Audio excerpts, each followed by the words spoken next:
Yann. Bonjour Jean-Luc, je ne te vois pas. Ah, voilà. Et Jean-Luc apparu. Voilà. Et voilà. Eh bien, Jean-Luc, je te remercie infiniment de m'accorder cette interview, enfin à moi et à SOS Stress. Alors, tu viens de sortir un livre qui s'appelle Craquer ou ne pas craquer. Mais avant de parler de craquer ou de ne pas craquer, je voudrais que tu te présentes brièvement bien à mes lecteurs, enfin à toutes les personnes qui vont te voir, qui vont avoir la chance de te voir sur YouTube ou sur le blog. Ah ben, Sylviane, je vais le faire très volontiers. Dire que j'avais prévu de faire la sieste maintenant, c'est... Je suis désolée. Je suis désolée. Bon, blague à part, voilà, Jean-Luc Udry, j'ai 55 ans, bientôt 56 dans quelques jours, et j'ai un passé de chef d'entreprise dans une affaire familiale où je suis resté de longues années.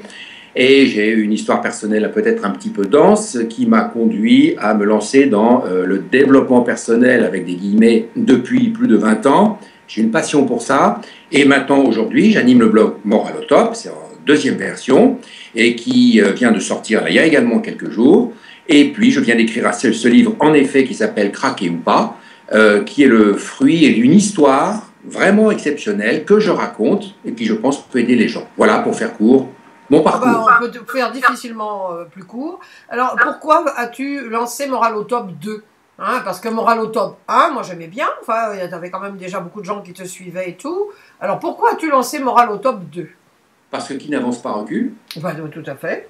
Et qu'on a voulu préciser le propos. Cette fois-ci, le propos du blog, c'est un problème privé ou professionnel, des solutions. Dans le blog Moral au Top 1, nous avons installé en quelque sorte une relation avec les personnes qui nous suivent. On a écrit des articles multi-sujets. Et dans la version 2, cette fois-ci, on recentre un peu les débats, si je puis dire, et on concentre tout ça sur un problème privé ou professionnel, des solutions. Alors, il y a des solutions dans un certain nombre de catégories que je crois pouvoir connaître par mon parcours, et il y a aussi des experts qui vont intervenir pour donner leurs propres solutions et faire en sorte que la personne qui vient visiter ce site, eh bien, va chercher, par exemple, comment demander une augmentation à son patron. Elle lira les articles et il y aura à chaque fois un problème, la discussion du problème. Par exemple, je ne sais pas demander d'augmentation à mon patron.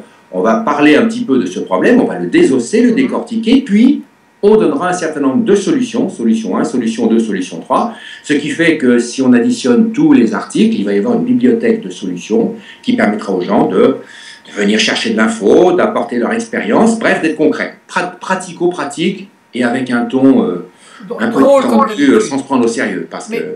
Oui, ben ça c'est important. Oula, il y a un peu de... Attends, je vais baisser un peu le son parce que... Oui. Voilà. Mais ces solutions que tu vas proposer sur ton blog, elles seront monétisées? Ça sera payant? Comment ça va se passer? Non, pas du tout. Pas du tout. Ce sont des articles que j'écris et parce que je pense devoir le faire. C'est utile de parler à son public, entre guillemets. Et non, ce sont des solutions totalement gratuites. Oui. Alors, à côté de ça, nous allons développer un certain nombre de formations sur le sujet qui est peut-être le plus important et auquel personne n'est préparé, c'est comment fait-on quand on est confronté à un problème. Il y a beaucoup de gens qui sont dans l'affect, il y a beaucoup de gens qui tremblent, il y a beaucoup de gens qui s'imaginent des choses, et il y a peu de gens qui connaissent la méthode pour régler des problèmes. Alors, je ne dis pas qu'on solutionne les problèmes de la Terre entière, ce serait inutile et ce serait vain de dire des choses comme celle-ci. Mais ce qui est certain, c'est qu'en ayant une méthode, on prend le problème, on le regarde froidement, on s'en extrait, et après, on applique la méthode, et du coup, on trouve les meilleures solutions possibles en l'état de la situation. Et quand je vois autour de moi une kyrielle de gens qui sont perdus, parce qu'au moment de traiter un problème, on est toujours seul. Bah oui, on doit trancher. Alors il y a le bon copain ou la bonne copine qui dit toujours « moi, à ta place, je ferai ci, je ferai ça ». Sauf qu'elle n'est pas à notre place. Bah, le problème, c'est ça, c'est les yaka et les yaka pas. Voilà, c'est ça. Et même si ça part d'un bon sentiment, tu vois, oui. Il y a toujours un moment où on ne sait plus trop quoi faire. Donc avec une méthode, on va développer ces méthodes et là-dessus, nous ferons des formations parce que c'est un vrai savoir-faire, un savoir que nous avions déjà vendu en quelque sorte dans une application sur iPhone qui a été téléchargée dans 63 pays. Et cette fois-ci, nous allons complètement développer les choses et les personnes pourront avoir une méthode. Je vois ton chat derrière, je salue Mistigris. C'est pas Mistigris, c'est Zoé. Ah, désolé, Zoé, bonjour Mistigris, salut. Bonjour Zoé.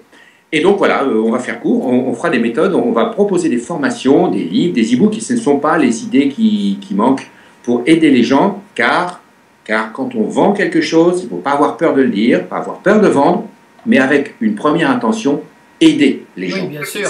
C'est pourquoi je suis là, c'est pour ça que j'ai fait Moral au top 2 pour répondre à ta question. D'accord. Alors, oh là, je ne sais pas ce qui se passe de mon côté, mais on va parler maintenant. Tu entends l'écho? Tout va bien. Je vois Zoé qui passe et qui repasse devant le nounours, tout va bien. Alors, peux-tu nous parler de craquer ou pas craquer? Craquer ou pas? Craquer ou pas? Craquer ou pas est un livre qui vient de sortir il y a quelques jours à peine. On l'a mis en vente sur le blog Moral au top et il sera disponible sur toutes les tablettes dans quelques jours. Et chez les libraires aussi. Je raconte une histoire qui est une histoire hors norme, qui est une histoire vraie, qui est une histoire exceptionnelle dans la durée, dans l'intensité. C'est l'histoire d'un homme, donc je n'en dis pas plus, qui s'appelle Michel. Et cet homme-là va passer au travers d'un certain nombre de problèmes.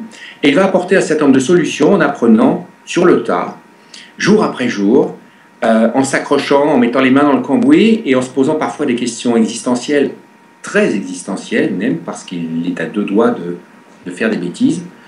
Et ce monsieur va finalement conduire son histoire. Et j'ai cru bon de la raconter parce qu'elle va aider beaucoup de gens. Il y a dans ce livre 52 acquis, c'est-à-dire qu'au fur et à mesure de l'histoire de Michel, Michel raconte ce qui lui arrive, tout est vrai, il n'y a pas un mot qui soit inventé, tout est vrai, et au fur et à mesure, il engrange des acquis pour la vie, des acquis qui vont lui resservir.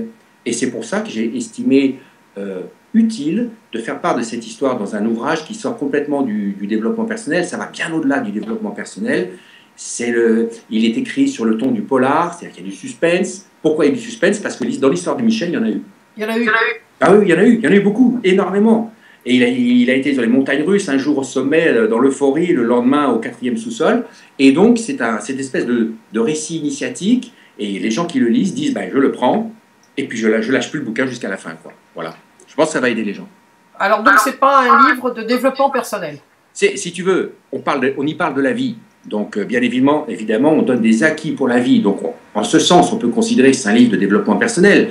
Mais je ne peux pas en dire beaucoup plus. L'histoire de Michel, elle, va dans le monde de l'entreprise, elle va dans le monde du privé, et elle donne des acquis pour la vie. Donc, c'est du développement personnel plus. Voilà, en gros. Donc on peut dire que ça peut servir à tout le monde, aussi bien aux étudiants qu'aux chefs d'entreprise, tous les gens qui sont finalement confrontés à une difficulté. Parce que c'est ça, dans le fond, le nœud de ton bouquin, dont tu offres le premier chapitre le premier chapitre, c'est que Michel, finalement, il avait une vie assez bien tracée. Il devait, on va pas dévoiler, mais c'est dévoilé dans le premier chapitre. Cela dit, sa route semblait tracée, et puis, par loyauté familiale, on peut quand même le dire aussi, il prend un autre chemin, et alors là, ça commence à être la galère. Il y a un événement extraordinaire qui va se produire. Au départ, il rentre, je peux le dire, puisque c'est effectivement dans l'extrait offert. Donc, au départ, il est confronté simplement, si on peut dire, à une situation de redressement d'une entreprise familiale. Jusque-là, j'allais dire, c'est une tâche comme une autre. Oui. Parce qu'il y a un événement qui va surgir et qui est un événement exceptionnel et qui va l'entraîner dans 25 années de soucis et de succès. De galère et de succès. Est-ce que tu peux nous dire si ça finit bien quand même? Je pense que si je te dis ça, c'est retirer l'intérêt de cette histoire, parce que le but n'est pas de savoir si ça se finit bien ou mal, le but est de savoir ce qu'on en apprend. Bien sûr. Voilà, donc il y a des exercices. Mais Michel, aujourd'hui, la seule chose que je peux te dire, c'est que Michel, aujourd'hui, se porte bien. Bon, donc on ne peut pas dire que c'est autobiographique, c'est quelqu'un que tu connais. Oui. Bon, d'accord. On va pas dévoiler. Même sous la torture, je n'en dirai pas plus. Non. Très bien. Donc, mais comment t'es venue cette idée quand même? Parce que un jour, tu t'es pas réveillé comme ça en te disant, ça y est, je vais écrire craquer ou pas. Non, en effet, mais je crois que c'est une réflexion personnelle, un parcours personnel. C'est le blog Moral au top 1. J'écrivais des articles, je voyais bien que les gens étaient là, je voyais bien qu'il me posait un tas d'interrogations, et je voyais bien aussi que de raconter une histoire, parce que cette histoire est vraie, Oui. Raconter des histoires vraies aux gens, ça les met dans le contexte. Ils se mettent aussi en situation en se disant, et moi, dans ce cas-là, qu'est-ce que j'aurais fait? Et je me suis dit un beau jour, mais j'aime écrire, j'aime surtout les gens. Peut-être que si je concilie les deux, le blog Moralotop 1, il est assez suivi, alors on va essayer de faire un peu plus. Et tiens, si j'écrivais un bouquin, et je connais cette histoire, je vais la raconter. Et elle est bien racontée, de par le premier... Oui, elle est bien racontée. Donc, effectivement,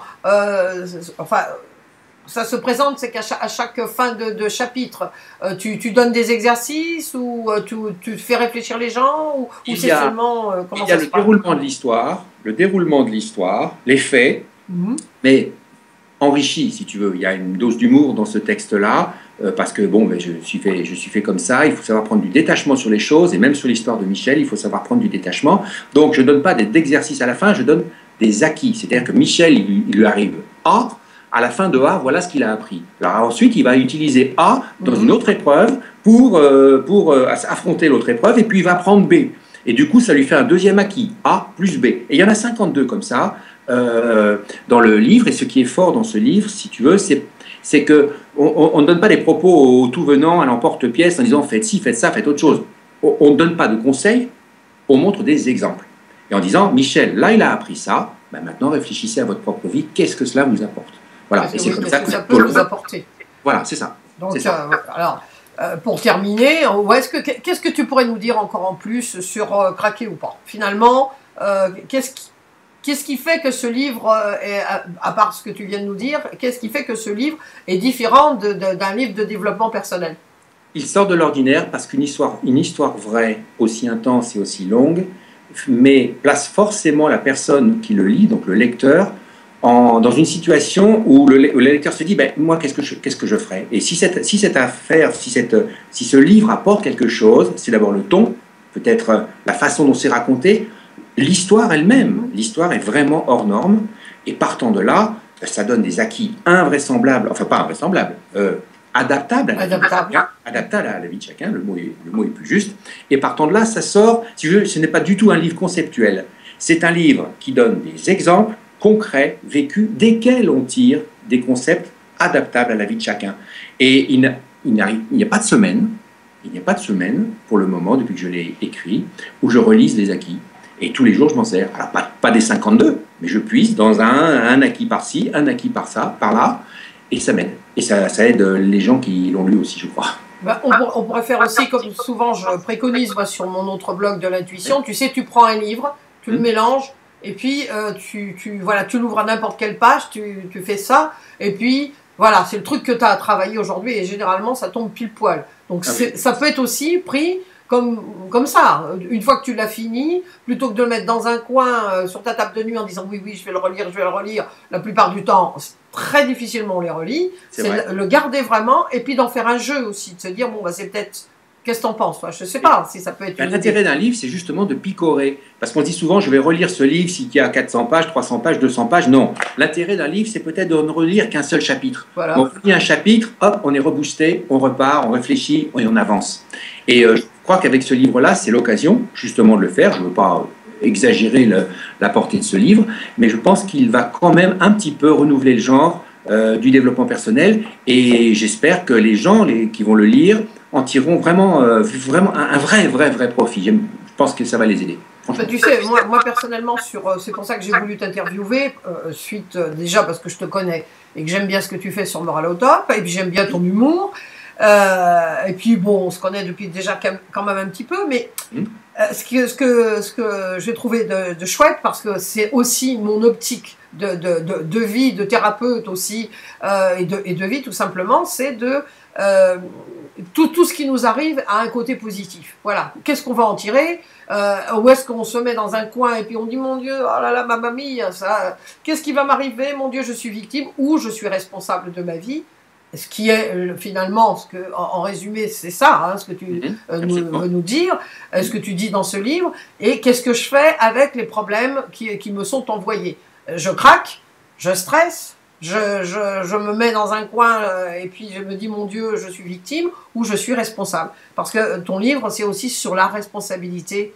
Le discours, bien sûr, de responsabilité versus le discours de victime, et aussi, ça pose des questions qui vont assez loin. Par exemple, jusqu'où peut-on aller pour aider sa famille? Oui. Jusqu'où peut-on aller dans la résistance physique? Jusqu'où peut-on aller dans la résistance intellectuelle, mentale? Comment se forger un vrai mental dans l'épreuve?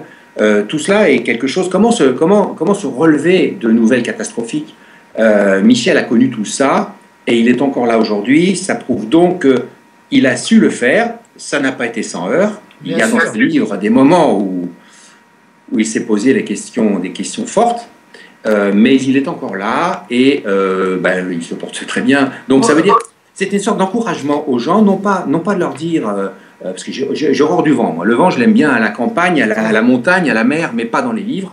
C'est une façon de dire aux gens l'adversité, on peut en triompher. Les problèmes peuvent être résolus, mais ce qui fait peur, finalement, ce n'est pas le problème lui-même, c'est ce qu'on en pense. Ah ben voilà. Toujours, comme toujours. Voilà. Et appliqué au terrain, pendant 25 ans, ça fait une belle philosophie de vie, je crois. Oui, 25 ans, on remarque, c'est à peu près le temps que moi, il m'a fallu pour justement comprendre un certain nombre de choses. Donc, je pense que Michel, c'est aussi, finalement, on peut dire que c'est un roman initiatique. Voilà, exactement. C'est un roman initiatique. Oui, il y a plein de gens qui disent ça. De Paulo Coelho, là, comment il s'appelait là, Coelho, le Brésilien. Oui, moi je dis Coelho parce que je parle portugais, alors c'est pas Coelho, c'est Coelho. Mais c'était la légende personnelle, là, tu sais, l'alchimiste. Moi j'adore les romans, les romans. Sauf que là, c'est pas un roman. C'est du vrai.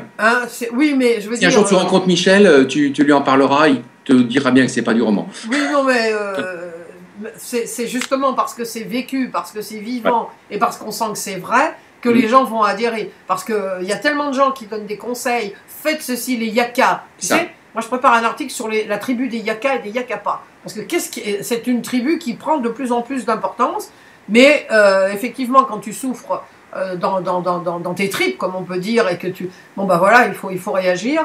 Je pense que là, franchement, c'est là où les gens adhèrent. C'est pas, il y a trop de mental. On en a ras-le-bol du mental. Il faut des trucs et puis qu'ils soient concrets, où on puisse. Michel, il s'en est sorti. Il est encore vivant. Donc, si lui s'en est sorti, les autres aussi. Il y a des gens, il y a quelqu'un qui a fait une citation qui était sympathique. Il disait ne suivez pas ceux qui vous donnent des conseils, suivez ceux qui vous donnent des exemples. Et voilà, donc, tout à fait, ça c'est bien ça. Et je pense que, alors je ne sais plus qui a dit ça, mais je pense que c'est vrai. Et d'ailleurs, quand on parle aux gens avec des images, en leur donnant des exemples, ils adhèrent beaucoup plus que si on leur dit de vagues concepts un petit peu fumeux. Et c'est ça l'intérêt d'une histoire vraie, finalement. Tu sais, c'est la différence entre une histoire vraie, comme tu dis, et puis des concepts dont il y en a des milliers de bouquins de développement personnel. Tous ces gens qui donnent des conseils, moi c'est un truc qui me renverse. Et j'avais jamais fait le rapprochement. Un de mes mentors disait dans un de ses bouquins, effectivement, les gens vous enseignent à gagner de l'argent, à avoir confiance en vous, à faire ceci, à faire cela. Mais interrogez-vous, est-ce que eux, par exemple, ils sont dans cette situation-là? Et je me suis rendu compte que les 3/4, vu toutes les formations et les séminaires auxquels j'ai participé, auxquels je participe encore, les 3/4 des gens, ils donnent des conseils, mais ils n'ont absolument pas suivi, ce ne sont que des concepts fumeux, et très, très vagues. Donc c'est pour ça qu'après ça ne marche pas. Écoute, Jean-Luc, moi je suis ravi de t'avoir interviewé, primo parce que le début m'a beaucoup intéressé, donc bien sûr je vais lire la suite, tu peux être sûr, et j'en ferai la critique, enfin pas la critique, parce que moi la critique pour moi n'est jamais positive. Tu peux donner un avis sur quelque chose si on te le demande, mais la critique positive, là d'abord c'est complètement antagonique. J'accueille le tout, même la critique. Non. Enfin, de mon côté, ça ne sera pas de la critique. Je dirais, voilà ce que j'aime plus ou moins bien pour moi, mais c'est pas le but sur mon blog. Ça n'est pas de démolir. Ça n'est pas de démolir les gens. L'avantage de ne pas être monétisé sur mon blog, c'est que je peux dire ce que je veux sur qui je veux. Voilà, je choisis. Libre et indépendante. Liberté et indépendance. Sylviane est libre et indépendante. Elle a une de ses pêches, bien, bravo. Voilà, écoute, Je te souhaite tout le bonheur possible pour Craquer ou pas. Et puis pour Moral au top 2, bon, moi j'ai adoré le design, j'ai adoré comment ça a été fait. Franchement, hein, sans flagornerie, j'ai adoré. Donc, très bien. Eh ben, je te remercie. Et si tu étais à côté de moi, je t'embrasse. Un bisou. Et ben voilà. Je te le fais quand même, tiens. Ben voilà. Tu sais, vu mon âge, c'est une des grandes prérogatives de l'âge, c'est que maintenant je peux dire à un homme, oh, t'es mignon, il est mignon, c'est un beau garçon. Il n'y a plus d'ambiguïté, tu comprends? Et je vois dans tes yeux une flamme quand même, une jolie yeux, une belle. Ah oui. Là. Tu m'as bien cerné, hein, tu m'as bien cerné. Eh bien, écoute, Jean-Luc, je te fais alors un bisou, moi aussi. Okay, moi aussi. Et puis tout le bonheur possible pour ton livre. C'est très gentil. Merci. Allez, à très bientôt. À bientôt, Sylviane. Au revoir. Jean-Luc.